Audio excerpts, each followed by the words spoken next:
May bagong ulat na suportado ng intelihensya na nagsasabing may malaking pagbabago sa Gaza na posibleng magbago sa politikal na kinabukasan nito. Ayon sa pampublikong broadcaster ng Israel na Khan, dumarami na ang mga taga-Gaza na sumusuporta sa pagsukor ng armas ng Hamas. Nakikikita nila ang pagdesarma bilang paraan upang makaalis sa mga taon ng digmaan, pagkawasak at kawalang katatagan. Binabanggit ng ulat ang mga natuklasan ng intelihensyang kanluranin na malaki ang ibinaba ng suporta sa armadong paglaban sa mismong lugar. Habang ang pagkadismaya sa patuloy na labanan at lumalalang kalagayan ng pamumuhay ang natutulak sa mas maraming tao na suportahan ang sibilyang pamumuno imbes na pamumuno ng mga militante. Samantala, tumatanggi pa rin ang Hamas na isuko ang armas at hindi pa rin umuusad ang usapan sa tigil putukan. Makakasama natin si Hamza Abu Hawari, isang Palestinong manunulat at dating bihag ng Hamas. Ngayon Hamza, ayon sa ulat, dumarami ang taga-Gaza na sumusuporta sa pagdesarma ng Hamas. Sa tingin mo, gaano ito kasalamin sa tunay na nais at nararamdaman ng mga tao roon? Salamat muna sa pag-imbita sa akin. Sa totoo lang, kinukumpirma nito ang maraming naunang ulat na nagsasabing mataas ang popularidad ng Hamas sa mga taga-Gaza. Isa dito ay mula sa Palestinian Center for Policy and Research Survey na nagkulat noong 2025 na umabot na sa 35% ng mga tao ang sumusuporta sa pamumuno ng Hamas sa Gaza. May ibang survey na nagsasabing mas mababa pa ang bilang. Mula sa mga tao, kaibigan at kamag-anak na nakakausap ko na nasa loob pa rin ng Gaza Strip. Malinaw na karamihan sa mga tao ay ayaw nang manatili ang Hamas sa Gaza maging sa anyo ng kamahalaan o bilang isang milisya. Kaya ang mga tao ay naghahanap at sumusuri sa alternatibo na maaring mamuno sa Gaza pagkatapos ng digmaan o magsimula ng muling pagtatayo ng Gaza Strip. Pero sa kasamaang palad, alanganin na ngayon ang lahat dahil tumatanggi ang Hamas na magdisarma. Mula nang pirmahan ang tigil putukan, sinusubukan nilang punan ang kakulangan sa pamamagitan ng pagiging nasa lahat ng dako sa Gaza, sa Ministry of Economy, Pulisya at Interior Ministry. Sinusubukan nilang punan ang kakulangan dahil walang gumagawa nito sa Gaza. Walang issue ng seguridad sa Gaza o alitan sa pagitan ng mga pamilya, pro-Hamas at anti-Hamas na milisya.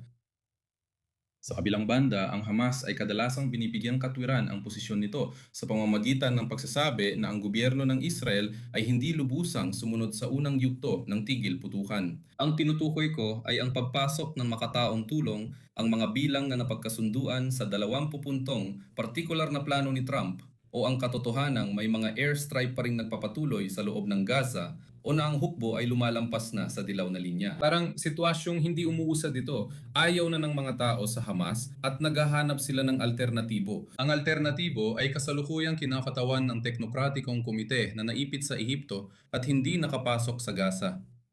Wala may sagot kung paano maresolba ang sitwasyong ito. Kung ayaw magdesarma ng Hamas at nagbabago ang opinyon ng publiko, paano ito makakaapekto sa lehitimasyon at kontrol ng grupo sa Gaza? At sa tingin mo ba may posibilidad na magkaroon ng isang uri ng pag-aaklas mula sa mga karaniwang taga-Gaza? Kung patuloy na tumatanggi ang Hamas na magdisarma, hindi ko nakikita ang kinabukasan ng Gaza Strip, pati na ang muling pagtatayo nito. Dahil walang bansang donor ang magiging handang gumastos kahit isang sentimo para muling itayo ang Gaza. Habang ganito ang Hamas, habang armado ang Hamas, o habang may kapangyarihan ang Hamas sa loob ng Gaza. Alam nating lahat na kung Hamas ang may hawak ng pondo sa muling pagtatayo, malinaw kung saan mapupunta ang pera.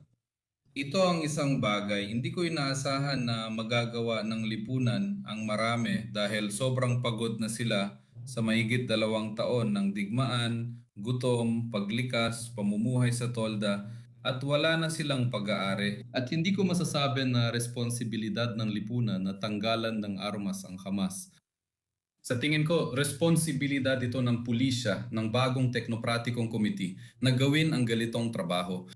Sa kasamaang palad, naglabas ng pahayag ang teknokratikong komite na nagsasabing sa isang paraan o iba pa, hindi ito ang aming trabaho at ang trabaho lang namin ay panatilihin ang sitwasyon o ang muling pagtatayo ng Gaza Strip. Sa personal kong palagay, dapat silang maging responsable sa ganitong bagay at tanggalan ng armas ang Hamas. At para ang mga armas na ito to be ibenta sa bansang Arabo, maging Ehipto o iba pa. Ito ang isang bagay. Pero kung ang komiteng teknokratiko ay hindi handang gawin iyon, papunta tayo sa posibleng muling pagsiklab ng digmaan, masasabi ko.